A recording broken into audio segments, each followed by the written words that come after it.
maybe we can just switch gears onto our final topic here on vendor due diligence. Michael, we've talked about just how important preparation is, getting all the documents together. But talk to us what's typically involved in the vendor due diligence process. Again, you've mentioned kind of population of the data room, but just give us kind of an overview of the depths that you go to in preparing a business for sale. So, John, I just want to make sure you're saying vendor due diligence, the customer's vendors. What do you? Yeah, no. So your clients, like preliminary due diligence. I guess I've heard the phrase called seller due diligence, vendor due diligence. But just preparing the preparation before actually going to market on your client. Okay, so our preparation, and these fellows said it, preparation. That's one of our secret sauces. So when we do a timeline, that number, very often investment banks say 30 days. Our number could be as short as 30 days, and it could be as long as a year. So if the company isn't prepared, so this is a critically important part of our, in my mind, of our success. It's really understanding at a almost better level than they do the nature of their business. What's recurring revenue? What is the percentage? Invariably, people don't calculate that number correctly. What is the concentration of sales? When you have a deep customer relationship, what does that mean? And we have the fear is that when buyers come in, that customer goes away, and we've got to dispel that. So a lot of what we're doing is risk mitigation. So it's not only understanding the business, but also taking steps to mitigate risk. And so we do a lot of work around customers, doing customer analytics. We do a lot of work around products, product life cycles. Where are we in that product life cycle? It's easy to sell. For example, we have a lot of experience in aerospace. If a jet engine part is now in year 20, guess what? That's very, very different value than if that part is year 2 or 3 in a lifespan of 20 years. So we'll do a lot of work in the high risk areas, HR, control of IP, environmental, and try to button those down. So when you're going out, that risk has been mitigated in a significant way. One of the fellows mentioned hiring a management team.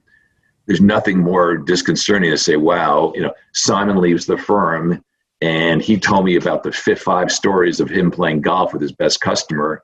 Guess what? I don't play golf. I could lose that customer. And so there's just so many of those issues that it takes some time. So I know it's frustrating for a lot of people who want to get to market fast, but our experience is an extra 30 days at the front end saves you a lot of time and anguish at the back end, and ultimately ends up with a higher price.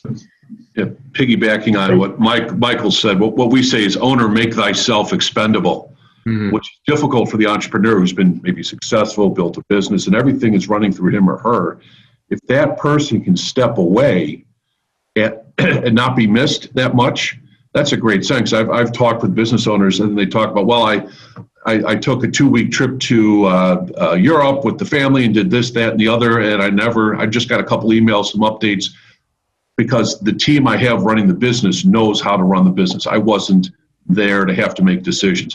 That to me is always a good sign if that team is going to be staying and the owner is going to be. Yeah, Simon, so you had a point that you'd like to add there. Yeah. Just going to agree with Michael there, and Bill's got the point there for me. So yeah. We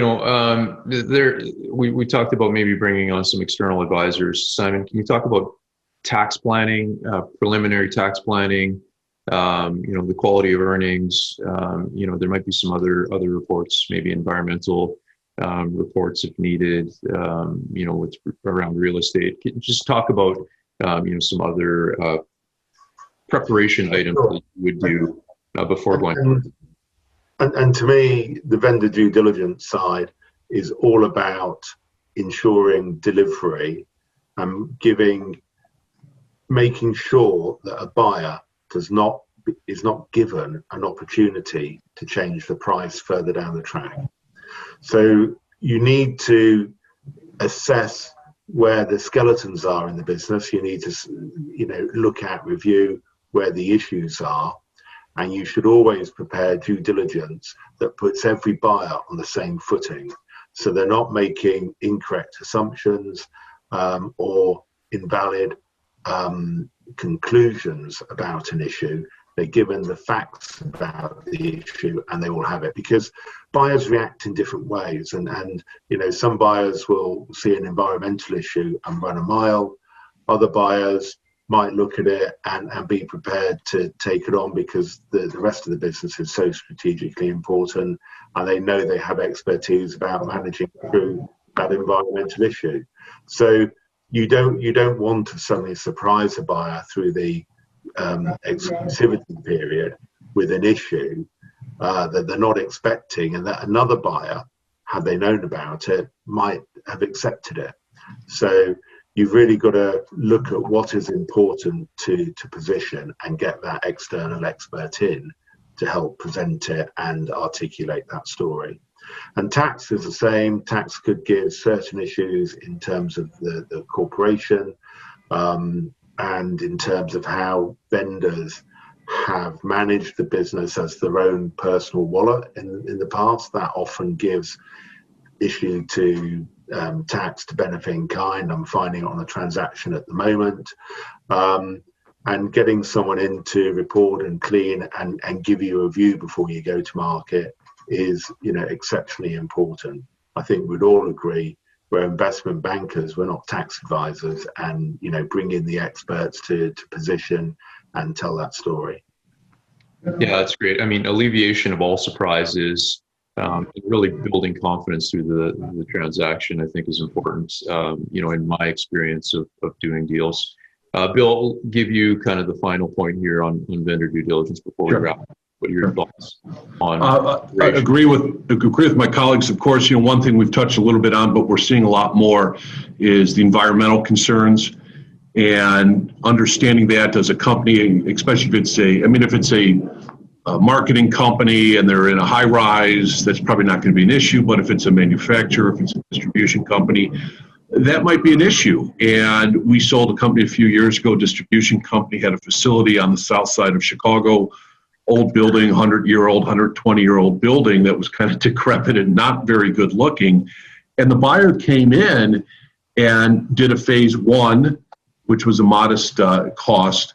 And they found a couple little minor things, nothing that scared them away, but they wanted to do a phase two, which involves drilling holes in concrete and taking air samples overnight. And it's a much more robust report. And the reason they wanted that is, well, we're going to sell this company in X number of years, and we need to have a baseline because we know the buyer somewhere down the line is probably going to want to see these reports. And so if we have a phase two and all the warts, good, bad, and indifferent, we have that now. We have a baseline to be able to compare when we sell the company. And so we agreed to that. That was a bit of a negotiation, and the two parties decided to split the cost of the phase two. But the environmental is increasingly something that we're seeing pop up in these deals. Mm-hmm.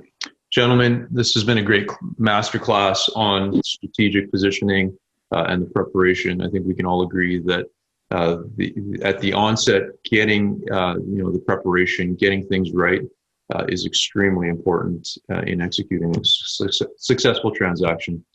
Thanks, guys.